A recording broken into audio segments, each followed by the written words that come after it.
Man, then after that, man, all them guys seemed to respect me. I didn't play any different, you know. That's funny. But, boy, it sure did sound good, and I understand why they wanted that master tone sound. Oh, I understand, too. They are magical. Yeah, there's just something about them.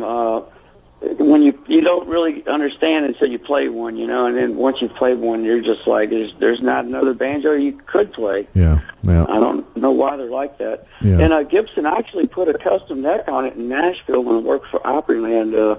I had broken the headstock off, and I think his name was Sam Calvert, used to work in your Gibson custom department. Uh-huh. I don't know if y'all still have the custom area, but they offered to put it on there in exchange for me advertising when I did shows at Opryland and stuff about the custom area.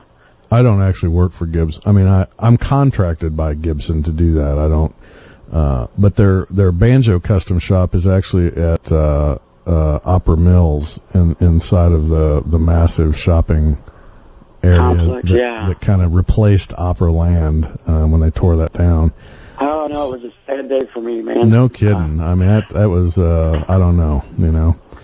Well, I made a lot of money as a musician there.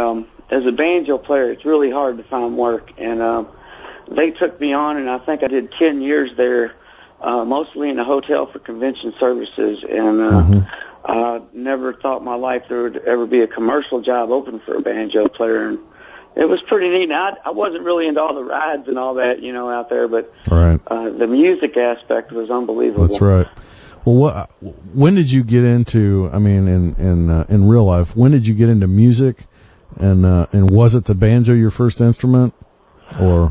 No, actually, the piano was. My mom's a pianist and a piano teacher, and my dad built a piano studio in our basement for my mom to teach him with a couple of Yamaha uprights, a Hammond organ, a Leslie cabinet, and a grand piano. So I cannot ever remember not hearing music. You know, my whole life, even if I wasn't taking piano lessons, I was hearing the piano constantly, and I've heard everything from Tchaikovsky to Mozart to Amadeus and Beethoven, you name it, composers I can't even pronounce right now. Right. And so I grew up like that. And I think when I was probably 11 years old, 12 years old, my mom's side of the family were all coal miners. Okay. And so you grew up in Kentucky? City. You grew up in one Kentucky? of my uncles, we go visit them all in the coal mines, you know, in Central City, Kentucky, Pikeville, and all that. And one of my uncles had a banjo, and he passed away in a mining accident. And apparently, when I was a kid, he'd see me playing on it, you know, so he left it to me in his will. And I think I was 11 years old when I majorly started picking the banjo. Of course, you know, through high school, I was marching band. I played trombone, and that was like a high school thing, but I haven't played it professionally, or nothing like that. So when you picked up the banjo, did you pick it up by ear? Do you play by ear? Is that the way you play, or do you play with music? Yeah, well, I can read music. It's a combination of the two. From having taken piano lessons, and I mean, one of the first jobs I ever had when I was a kid was I had to turn to sheet music for my mom, and while she played the organ in a Baptist church. So I had to be able to read the measures to know when to turn the page. And so I know how to read and all that, but it was something that, like, I was exposed to every instrument as a kid. So when I go to the hills to visit my family with my parents, they would play the banjo, and there wasn't no recording or no band. It was things they had memorized. It wasn't no sheet music or anything. Right. And it just somehow stuck in my soul somehow. I come back to Louisville, and I could still remember those songs. And so when I finally got that banjo, man, I just tried to play everything I could remember from the relatives and my grandfather, hearing him watch the Grand Ole Opry shows on Saturday on WHAS Channel 11 down here. And somehow it just got into me. And the music aspect is more or less now in reverse. I'm trying to take the things I know and write them down to preserve them. So it was kind of both. I think there was a lot of involvement, too, with a piano tuner that we used to have. A blind guy used to come by and tune our pianos. And he was the first person I'd ever knew as a child that didn't need to read sheet music. And when he would tune with what they call differential. He would be able to strike it, say a C note, and tune a B or a B flat from the difference of the vibration. The wavering of the harmonics, yeah. Yeah, and as a kid, I picked that up, and I started understanding that music was more than just something you could read, although that is a great thing to do.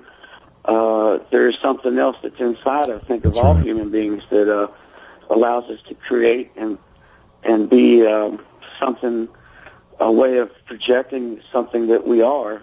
And I think I went into that with the banjo more than the other way of being able to reproduce something. Right. And I think in banjo, too, you got guitar or banjo tablature, which probably is a little more prevalent. What they call a linear instrument because the high string is on the top, and it makes it very difficult to read the sheet music because you're not, whereas a guitar or violin, you can go from low string to high string. Right. On a banjo, the high string's on the top and the low one's next to it. Yeah.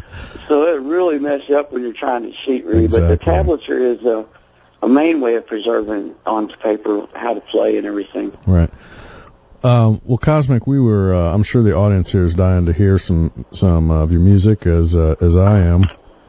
I wanted to ask, do you have original compositions that you do, or is everything traditional, or how is that? I do originals. I've been writing originals for, I guess, a couple of years now. I got into a hippie band a couple of years ago, and they exposed me to the original aspect of just being able to jam 20, 30 minutes, like fish or leftover salmon.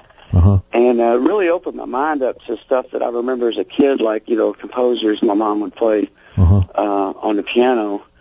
And I kind of fused the two. If you'd like, I'll do two of them tonight.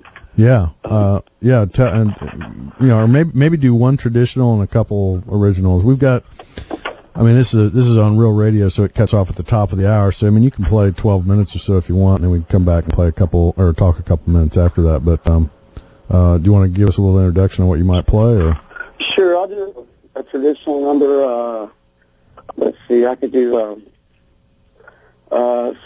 Cluck Old Hen, and then I'll do one I wrote called Nebula. Is that good enough? Yeah, that'll be fine. Whatever you feel like playing. Cool. So I stream this to you now? Yeah, you can stream it to me now. And is your stream running, or? I just turned it on. You just turned it on? Let me make sure I'm getting it. Okay. Oh, wait a minute. Okay, then you going to call me back? Well, you can. You can just leave it. Leave the phone hooked up. But okay, cool. It's. Let me see if I'm getting your stream here. With you.